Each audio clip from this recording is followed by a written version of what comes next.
advice I have for young basketball players is to just stay consistent. Growing up, we had a routine that we kind of stuck to, and it's easy for anyone to work out 1, 2, maybe 3 times a week. But to have a consistent workout regimen and sticking to that over time is really going to help you become a successful basketball player. I mean, having that work ethic is going to take you as you continue to grow in life, in university, and wherever you may be. So I think work ethic and being consistent in your work is extremely important for young basketball players. Being in a small town like Sarnia, what I really learned growing up is that you need to make sure you stick to your goals and your dreams, even when your friends and everybody around you may be doing other things. There's a smaller pool of athletes. It's not like you're in Toronto, so you don't have a lot of kids that have similar interests as you.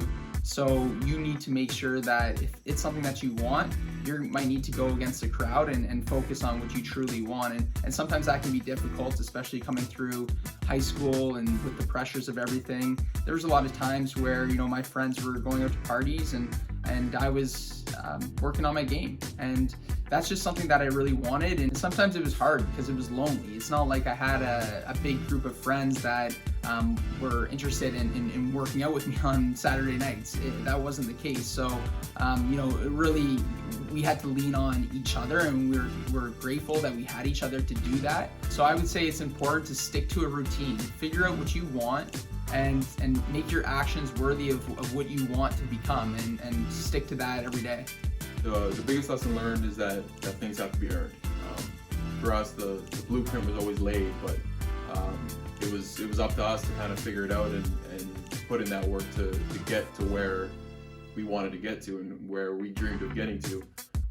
So, I mean, like I said, the blueprint was laid, but it's up to us. It's up to you to put in that work and get to where you want to get to. A very special moment for me. We had a game against Laurier, and it was a very big game for to secure first place in the division.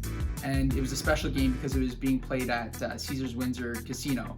So they set everything up at the casino, put the court in, and it was tie game. Laurier had the ball. They missed the shot. I had a great rebound from a teammate. He outletted the ball to me, and with seconds left, I let it fly from half court and ended up banking it in, and we won the game at the casino. So that was pretty special. The funniest teammate I've ever had is Ryan Edgem when I played at Carleton. He's the only person I know that honestly believes in his head that he can fight a bear and win. He was my locker mate for a short time until we got moved. But he's got to be the funniest teammate I've ever had for sure. One of the big things was early in my career. So when I first went to the University of Windsor, we were ranked probably top 5 team in Canada. And we had an opportunity to, we were in the Final Four of the Ontario Championships. And we ended up, not being as successful as we planned to be.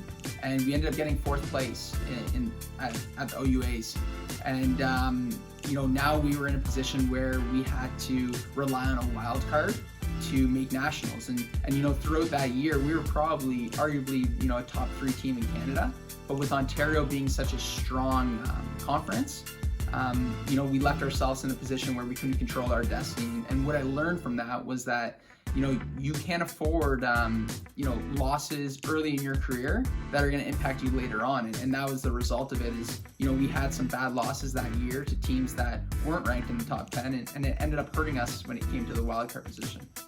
The biggest lesson in university is building real relationships, having people that you can count on and that you can truly trust. And that comes with being real with people, being real with your friends, telling them what they might not want to hear at all times, and just being real with them. And I think that builds trust. I think that builds real relationships, and I think that's what build friendships kind of moving forward.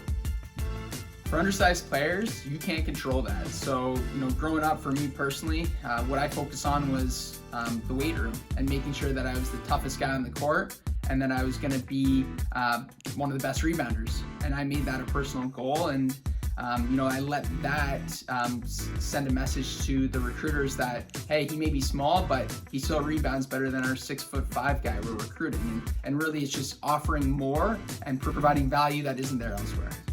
favorite part of the Rocca Elite experience so far is the emotion that I see on kids' faces after a training session or a camp. To know that they got better is extremely important to me, extremely important to Mike, and it's something that we don't take for granted, the opportunity that we have to work with so many great kids, and their excitement at the end of the week is something that is unmatched. What I learned in my first year of coaching was that, sometimes it's hard for kids to hear the honest truth. And that's the reality now, is that, a lot of us are being built up instead of being told how it really is and being brutally honest. And, I decided that I was going to come in and say the honest truth to everybody. And if they didn't like it, they didn't like it. But at least they were going to hear what they needed to improve at and what they were good at too, as well. It wasn't just all negative. When they did something right, they heard it. But when they didn't do something right, they also heard that. And I think we grew that way.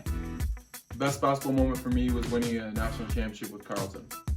The excitement that we got from that and what we went through as a team that year is unmatched. So many hard practices and tough days that went into that season, and finally being in my senior season, winning a national championship is something that I'll cherish for the rest of my life. And those teammates that I had will be my brothers for the rest of my life. So I'm extremely grateful for that. Balancing school and basketball is extremely tough. In high school, it was a little bit easier because there was less outside pressures. But as you get into university, there's a lot of different variables that kind of play into it, and making sure that you're staying on top of your studies while staying on top of your athletics is extremely important. It's a lot of prepping and having a schedule and making sure that you're sticking to that schedule. University obviously is difficult because you're a varsity athlete, and the demands from being a varsity athlete are vast. And also with your academics, there's a lot of assignments, a lot of classes, a lot of things that you didn't see in high school that you're now seeing, and it's extremely difficult. So being prepared in high school and having a schedule where you're balancing both is extremely important, because it'll be the blueprint for when you move on and when you get to university or wherever you may, or college or wherever you may go, that you'll already you'll be prepped and you'll be ready to take on all the demands that come with it. I would probably tell myself not to be so serious. I think growing up, I was very committed to the sport of basketball, but I took it extremely seriously. And, I think if I were to say, calm down a little bit and, continue working on your game, but it's not end all be all, then I would have definitely had a much more enjoyable experience. The toughest player I've ever had to guard is probably Corey Joseph when I was playing with Team Ontario. The guy would walk into practice and just completely dominate from start to finish. He's now playing for the Sacramento Kings in the NBA. He is an unbelievable player, and he was when we were younger, and he was extremely difficult to keep in front of you, especially for a non-defender like myself. It's really a funny time now. You see a lot of athletes that are jumping into their sport and only playing that sport from a very young age. My advice is that you should play as many sports as possible. Obviously with the focus of one main sport once you hit maybe grade 10 or 11 or 12. But to this day, I still play multiple sports, and I think it's important to do that because you get skills from other sports that can easily translate and work within the game of basketball. I think the most important aspect of handling adversity is never getting too high and never getting too low. So throughout my career, for sure, there were some days where I felt like I was on top of the world, and there were days that I felt like I was in the dumps and things were going wrong. So trying to stay level and keeping that level head through the good times and through the bad times is extremely important. Well, I mean, in the NBA, WNBA level, when they have all the data to support it, yeah, rankings are probably accurate.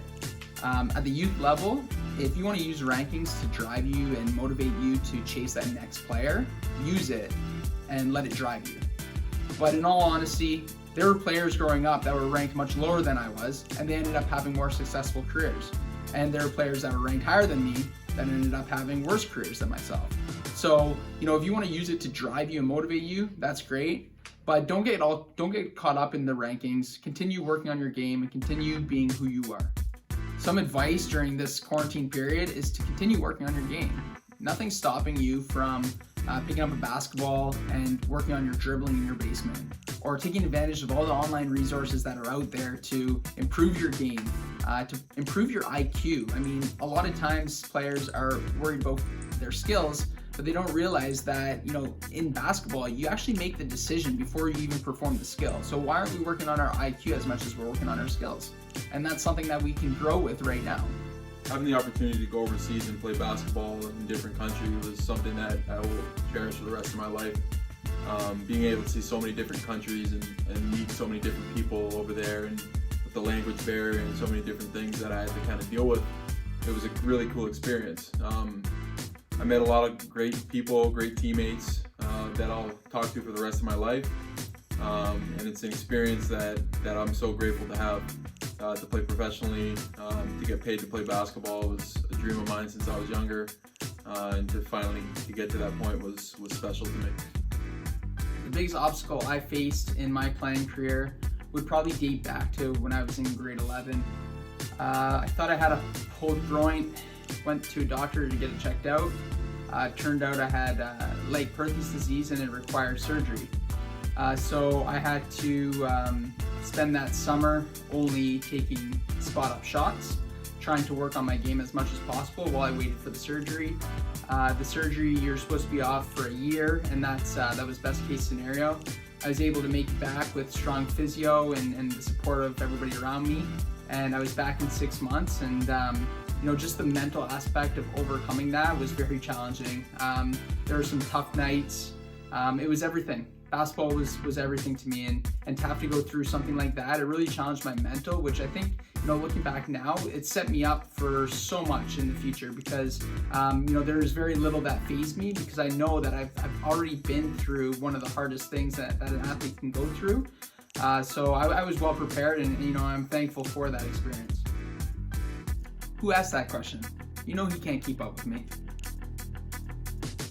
Me. That's not even a question.